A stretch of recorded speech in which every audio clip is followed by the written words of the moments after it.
আমন্ত্রণ শনিবারের বিশেষ অর্থযোগে শেয়ার বাজারের নানা তথ্য পর্যবেক্ষণ বিশ্লেষণ ও পর্যালোচনা নিয়ে সঙ্গে আছি আমি জুলি আলম।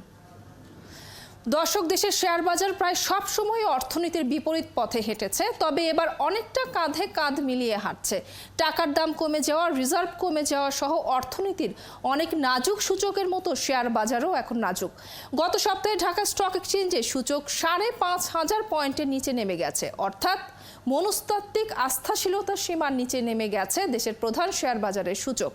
তবে এবারও অর্থনৈতিক পরিস্থিতির কারণে বেহাল হয়নি বাজার, বরং গুজব, উদ্দেশ্যমূলক ইনসাইডার ট্রেডিং এর প্রভাব এবং শেয়ার ব্যবসার মুনাফায় এই অসময়ে উচ্চ কর আরোপের শঙ্কাই বাজারকে আবার শনির দশায় ফেলেছে। আর অদৃশ্য চক্রের হাতে উদ্দেশ্যমূলকভাবে এখনো নিয়ন্ত্রিত হচ্ছে বাজার। এইসব নিয়ামক আর সংশ্লিষ্ট পক্ষগুলোর দায় আলোচনা হবে আজ শনিবারের এই বিশেষ অর্থযোগে। এসবের সমাধান কি চেষ্টা করব আমরা খুঁজে বের করার।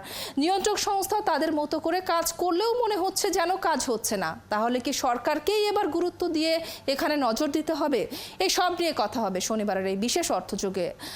আমার সঙ্গে আজ যোগ দিয়েছেন আহমেদ রশিদ লালী, সাবেক সভাপতি ডিএসসি ব্রোকার্স অ্যাসোসিয়েশন, এবং সজীব হোসাইন, পুঁজিবাজার বিশ্লেষক ও সহযোগী অধ্যাপক, ঢাকা বিশ্ববিদ্যালয়। দুজনকে স্বাগত এবং ধন্যবাদ জানাচ্ছি যুক্ত হবার জন্য এবং সময় দেওয়ার জন্য আজকে আমাদেরকে। আহমেদ রশিদ লালী, শুরুতেই প্রথম প্রশ্ন আপনার কাছে আমার। আসলে ক্যাপিটাল গেইন ট্যাক্স আসছে কিনা বিনিয়োগকারীদের খুবই আসলে আকাঙ্ক্ষিত প্রশ্ন এখন, এটি খুবই কনসার্নের একটি বিষয়। আপনার কাছ থেকে আসলে আমরা স্পষ্ট করে কি তথ্য জানতে পারি, কি জানাতে পারেন আমাদেরকে? ধন্যবাদ। বিষয়টা হচ্ছে যে এখনো কেউ কনফার্মেশন দিতে পারছে না, ইভেন এসইসি চেয়ারম্যান সাহেবও কনফার্ম করতে পারছেন না। কিন্তু আমরা পত্রপত্রিকায় দেখছি এবং বিভিন্ন সোর্সে আমরা জানতে পারছি যে গেইন ট্যাক্স আরোপিত হতে যাচ্ছে। So that is number one. Number two হচ্ছে, দেখেন পুঁজিবাজারে এই অবস্থার মধ্যে যে লম্বা একটা সময় ধরে বাজারটা ডাউন ট্রেন্ড হয়ে আছে, সেটার তিনটা কারণ বেসিক্যালি। একটা হলো যে গেইন ট্যাক্সের একটা রিউমার, যেটা আমি জানি না রিউমার কি সত্যি হয়ে যাচ্ছে।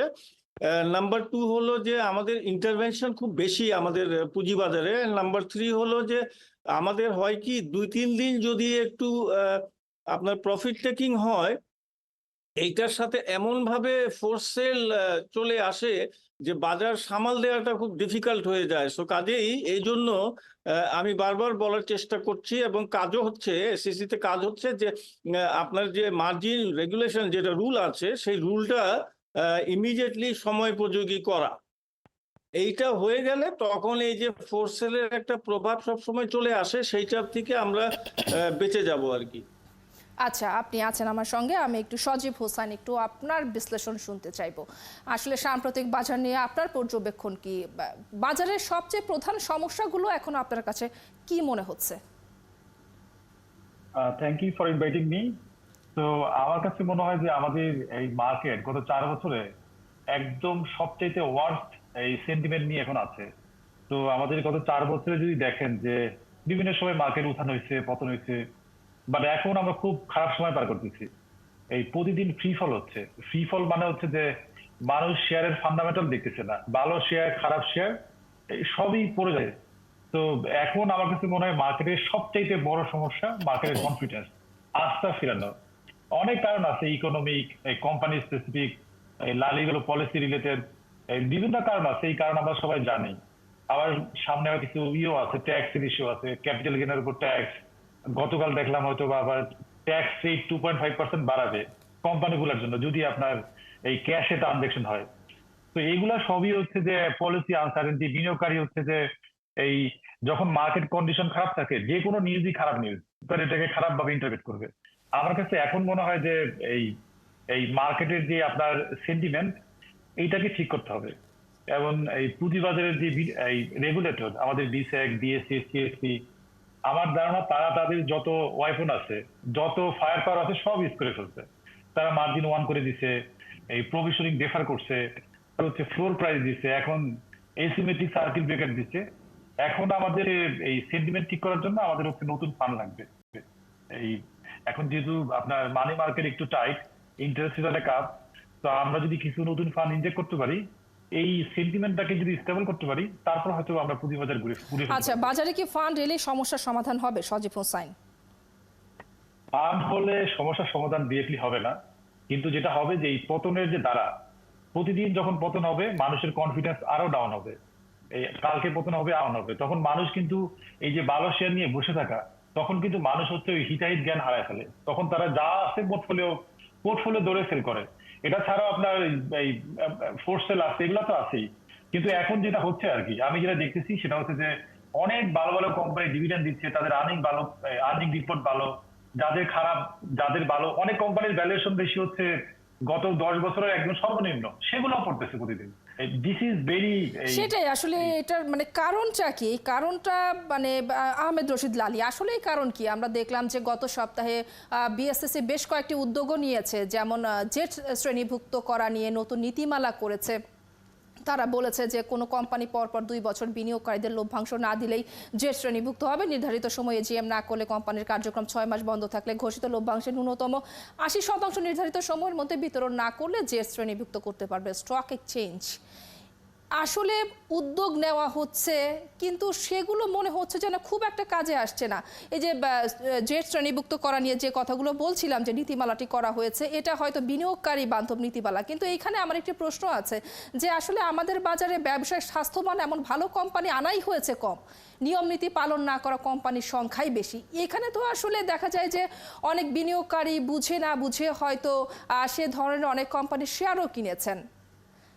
আসলে তারা এখন কি করবেন, তাদের উপায় কি, বিশেষ করে আসলে যদি কোম্পানিগুলোকে জেট শ্রেণীভুক্ত করা হয়? জি ধন্যবাদ। এখন যদি এই মুহূর্তে দেখেন, আমি আপনাকে একটু পিছিয়ে নিয়ে যাচ্ছি, সেটা হলো যে 2 বছর প্রায় 1.5 বছর প্রায় আমাদের 250-র মতো ব্লু চিপ কোম্পানিগুলোতে কোনো ট্রেডিং হয় নাই ফ্লোর প্রাইসের জন্য। অ্যাজ এ রেজাল্ট যেটা হয়েছে সেটা ম্যাক্সিমাম ইনভেস্টররা কিন্তু লো পেড আপ এবং জেড গ্রুপে তাদের ইনভেস্টমেন্ট নিয়ে গেছে। হ্যাঁ, তো যখন এই ইনভেস্টমেন্টটা ওদিকে চলে গেল তখন কিন্তু আমরা ফ্লোর প্রাইস তুললাম এবং তোলার পরে 15-20 দিন ঠিক ছিল, তারলাম আরেক দফায় 6টি জেড গ্রুপে ট্রান্সফার করলাম। এবং এই যে একটা ট্রান্সফার করাতে দিস ইজ সামথিং যেটা বিনিয়োগকারীদের কিন্তু আস্থা নষ্ট হয়ে গেল, কারণ বিনিয়োগকারীরা কিন্তু ওখানের মধ্যে বেশ ভালো পরিমাণে তাদের ইনভেস্টমেন্ট ছিল। তো ওই জিনিসটা কিন্তু দেখা হয় নাই বিনিয়োগকারীরা কোন পর্যায়ে আছে, এবং সেখানে কিন্তু সার্কুলার 2টা চেঞ্জ করার পরে কিন্তু এই সিদ্ধান্তগুলো নেওয়া হয়েছে। তো কাজেই আমার কাছে মনে হয়েছে যে মেজর কনফিডেন্স যেটা ঘাটতি হয়েছে সেটা সেখানে হয়েছে, এবং পরবর্তীতে আমরা দেখতে পেলাম যে আরো 90টা কোম্পানি জেড গ্রুপে দেয়া সেটা এসইসি আটকেছে। তো কাজেই সেটা হতে দেয় নাই। সো কাজেই এইরকম একটা অবস্থার মধ্যে বিনিয়োগকারীদের যে সেন্টিমেন্টস এবং কনফিডেন্স এত বেশিভাবে মানে ঘাটতি হয়ে গেছে যে এইটা পূরণ করতে একটু সময় লাগবে, এবং তার পরবর্তীতে দেখেন এইটা যেতে না যেতে আবার ট্যাক্সের বিষয়টা চলে আসলো। এটাও বাজারকে খুব বেশি পরিমাণ অস্থির করে তুলেছে। সজীব হোসেন, আপনার কাছে ফিরতে চাই। আসলে দুর্বল কোম্পানি বাজারে এনে জেডে পাঠিয়ে শাস্তি দেওয়ার চেয়ে আসলে আনার আগে কেন ভালো করে যাচাই বাছাই করা হয় না? কারণ বাজারে আনার পর তো ওই কোম্পানির পারফরমেন্সের জন্য বিনিয়োগকারীদেরকেও আসলে বিনা দোষে একরকম শাস্তি ভোগ করতে হয় সেই কোম্পানিগুলো শেয়ার কিনলে। এটা আসলে এই আমাদের কোম্পানিগুলো আইপিওতে 2 ভাবে আসে, একটা ফিক্সড প্রাইস আর একটা হচ্ছে বুক বিল্ডিং। তো বুক বিল্ডিং এ যেগুলো আসছে যদি দেখেন যে গত 4 বছর বা 10 বছরে দেখেন যারা সে প্রিমিয়াম দিয়ে আসছে তাদের বেশিরভাগই হচ্ছে এখন যে প্রাইসে আসছে তার থেকে কম দাম। এবার কোশ্চেন হচ্ছে যে তাদের আমরা যখন লিস্টিং করেছি তখন দেখি নাই কেন, তখন আর সাহিত্য অনেকে শুধু বিসেক না, বিসেক ডিএসসি সিএসসি এই যে মার্চেন্ট ব্যাংক তাদেরকে নিয়ে আসছে, তাদের অডিটর মোটামুটি সবারই বিভিন্ন পার্ট থাকে। তো ওই সময় হচ্ছে যে আপনার এই আই গেস সবাই, আবার এটা ডিপেন্ড করে যে মার্কেট ভ্যালুয়েশন যখন ছিল, সাধারণত আইপিও গুলো আসে কখন, যখন মার্কেট ভ্যালুয়েশন থাকে হাই প্রাইসে আসে, আবার মার্কেট খারাপ থাকলে মনে হবে যে এগুলো হচ্ছে ওভার ভ্যালু।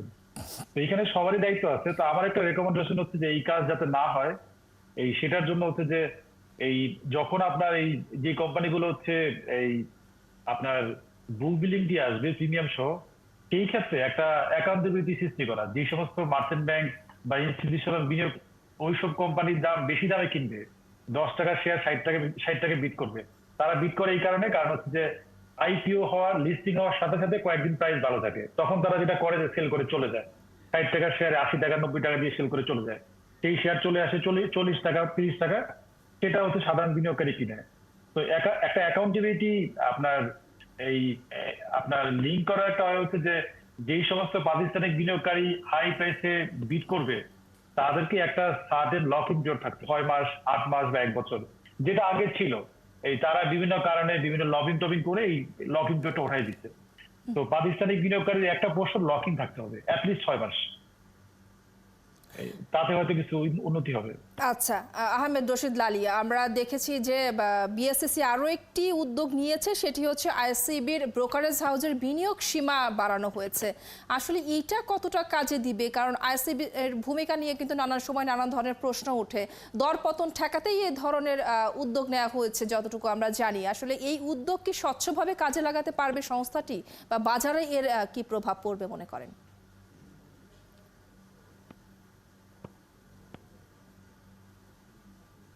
আহমেদ রশিদ লালী, আপনাকে শুনতে পাচ্ছি না, ডিভাইসটা আনমিউট করে নিতে হবে।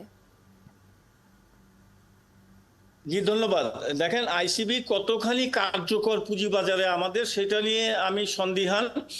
দ্বিতীয়ত, যে 50 কোটি টাকা ওনাদের ফ্রি লিমিট দেওয়া হয়েছে সেটা ঠিক আছে, সেটা প্রয়োজন ছিল।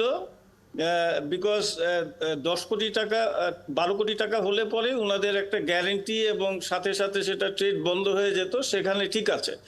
পয়েন্ট ইজ যে দেখেন, আপনি যে কথাটা এর আগের সেগমেন্টে বলেছিলেন যে বিভিন্ন নীতি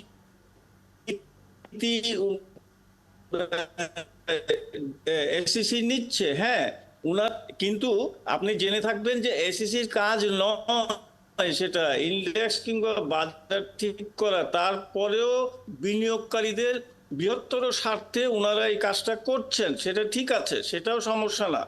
এই যে বিভিন্নভাবে যে 3টা রুল চেঞ্জ করলেন ওনারা ইদানিং, আপনি দেখেছেন অ্যামেন্ডমেন্ট করেছে।